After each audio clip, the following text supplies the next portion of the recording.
Chapter 20. The Palmers returned to Cleveland the next day, and the two families at Barton were again left to entertain each other. But this did not last long.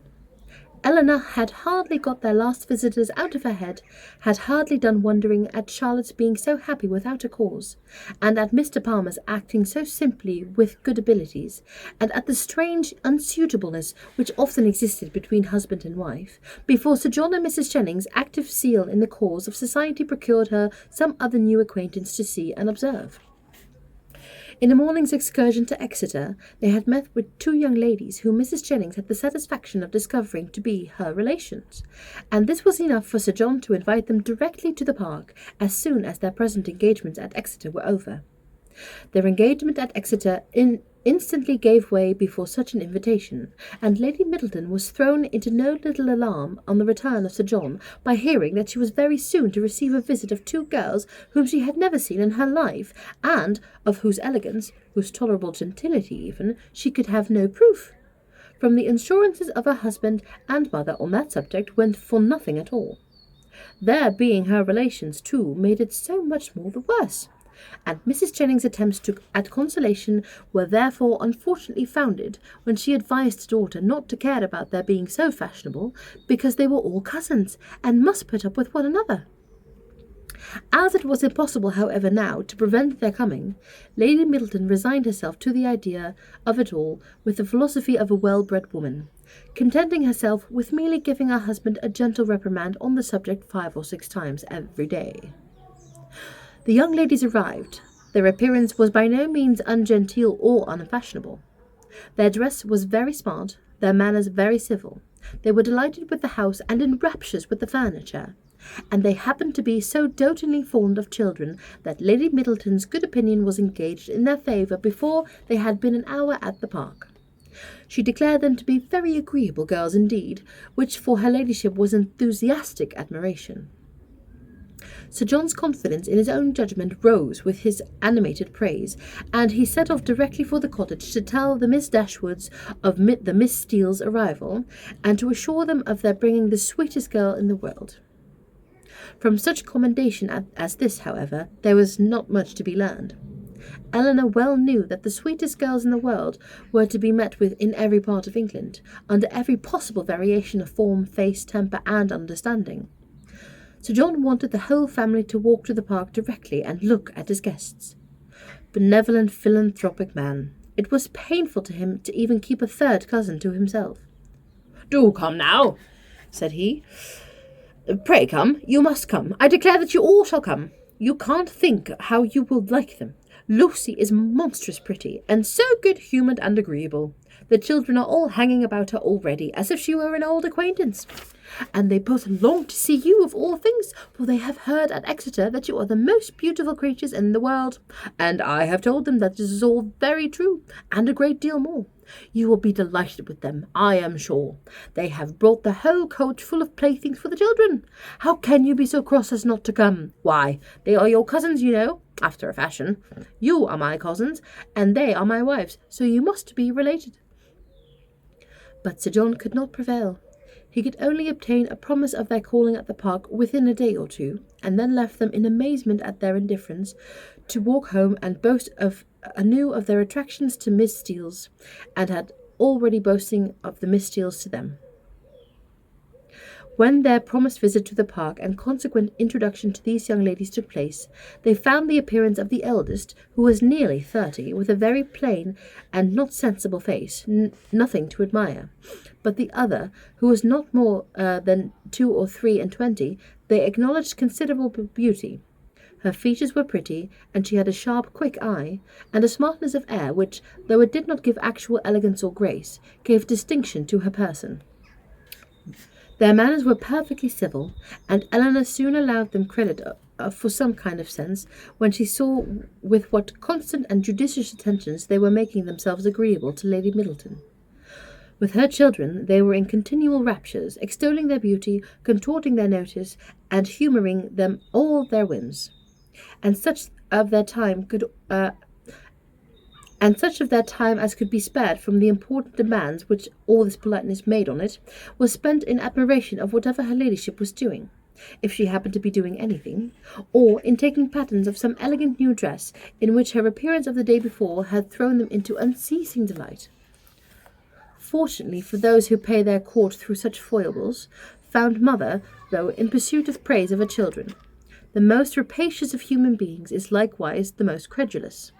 Her demands are exorbitant, but she will still swallow everything, and the excessive affection and endurance of the Miss Steeles towards her offspring were viewed therefore by Lady Middleton without the smallest surprise or distrust. She saw with maternal complacency all the impertinent encroachments and mischievous tricks to which her cousins submitted. She saw their sashes untied, their hairs pulled about their ears, their work-bags searched, and their knives and scissors stolen away, and felt no doubts of its being a reciprocal enjoyment. It suggested no other surprise than that Eleanor and Marianne should sit so composedly by without claiming a share in what was passing. "John is in such spirits today," she said, on his taking Miss Steele's pocket handkerchief and throwing it out the window. "He is full of monkey tricks." And soon afterwards, the second boy's violent pinching of one of the same lady's fingers, she fondly observed, "How playful William is! And here is my sweet little Anna Maria," she added, tenderly caressing the little girl of 3 years old, who had not made a noise for the last 2 minutes. "And she is always so gentle and quiet. Never was there such a quiet little thing." But unfortunately, in bestowing these embraces, a pin in her ladyship's headdress slightly scratching the child's neck produced from this pattern of gentleness such a violent scream as could hardly be outdone by any creature professedly noisy. Their mother's consternation was excessive, but it could not surpass the alarm of the Miss Steeles, and everything was done by all three in so critical an emergency which affection could suggest as likely to assuage the agonies of the little sufferer. She was seated in her mother's lap, covered with kisses, her wound bathed with lavender water by one of the Miss Steeles, who was on her knees to attend her, and her mouth stuffed with sugar plums by the other. With such a reward for her tears, the child was too wise to cease crying. She still screamed and sobbed lustily, kicked her 2 brothers for offering to touch her, and all their united soothings were ineffectual till Lady Middleton, luckily remembering that at a scene of similar distress last week, some apricot marmalade had been successfully applied for a bruised temple.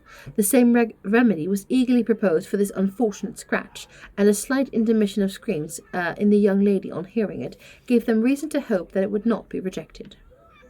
She was carried out of the room, therefore, in her mother's arms, in quest of this medicine, and as the 2 boys chose to follow, though earnestly entreated by their mother to stay behind, the 4 young ladies were left in quietness in the room had not known for many hours. "Poor little creature," said Miss Steele, as soon as they were gone. "It might have been a very sad accident." "Yet I hardly know how," cried Marianne, "unless it had been under totally different circumstances. But this is the usual way of heightening alarm, where there is nothing to be alarmed at in reality." "What a sweet woman Lady Middleton is," said Lucy Steele.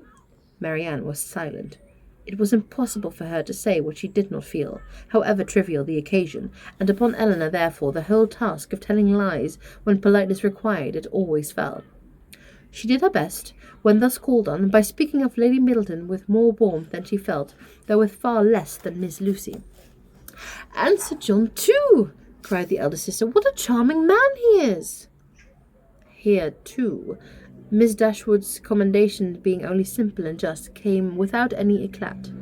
She merely observed that he was perfectly good-humoured and friendly. "And what a charming little family they have! I never saw such fine children in my life. I declare I quite dote upon them already, and indeed I am always distractedly fond of children." "I should guess so," said Eleanor with a smile, "from what I have witnessed this morning." "I have a notion," said Lucy, "you think the Middletons rather too much indulged. Perhaps they may be the outside of enough, but it is so natural in Lady Middleton, and for my part, I love to see children full of life and spirits. I cannot bear to hear them if they are tame and quiet." "I confess," replied Eleanor, "that while I am at Barton Park, I never think of tame and quiet children with any abhorrence." A short pause succeeded this speech, which was first broken by Miss Steele, who seemed very much disposed for conversation, and who now said rather abruptly, "And how do you like Devonshire, Miss Dashwood? I suppose you were very sorry to leave Sussex? In some surprise at the familiarity of this question, or at least the manner at which it was spoken, Eleanor replied that she was. Norland is a prodigious beautiful place, is it not? Added Miss Steele. We have heard Sir John admire it excessively, said Lucy, who seemed to think some apology necessary for this freedom of her sisters. I think everyone must admire it, replied Eleanor, who ever saw the place, though it is not to be supposed that anyone can estimate its beauties as we do. And had you a great many smart beaux there? I suppose you have not so many in this part of the world. For my part, I think they are a vast addition always. But why should you think, said Lucy, looking ashamed of her sister, that there are not as many genteel young men in Devonshire as in Sussex? Nay, my dear, I am sure I didn't pretend to say that there aren't. I'm sure there is a vast many smart beaux in Exeter, but you know, how can I tell what smart beaux there might be about Norland? And I was only afraid the Miss Dashwood might find it dull at Barton, if they had not so many as they used to have. Perhaps you young ladies may not care about the beaux, and had as life be without them as possible. For my part, I think they are vastly agreeable, provided they dress smart and behave civil. But I can't bear to see them dirty and nasty. Now, there's Miss Rose at Exeter, a prodigious smart Mr. Rose at Exeter, a prodigious smart young man, quite a beau, clerk to Mr. Simpson, you know, and yet if you do but meet him at morning, he is not fit to be seen. I suppose your brother was quite a beau, Miss Dashwood, before he married, as he was so rich. Upon my word, cried Eleanor, I cannot tell you, for I do not perfectly comprehend the meaning of the word. But this I can say, that if ever was a beau before he married, he still is one, for there is not the smallest alteration in him. Oh dear, one never thinks of married men being beaux. They have something else to do.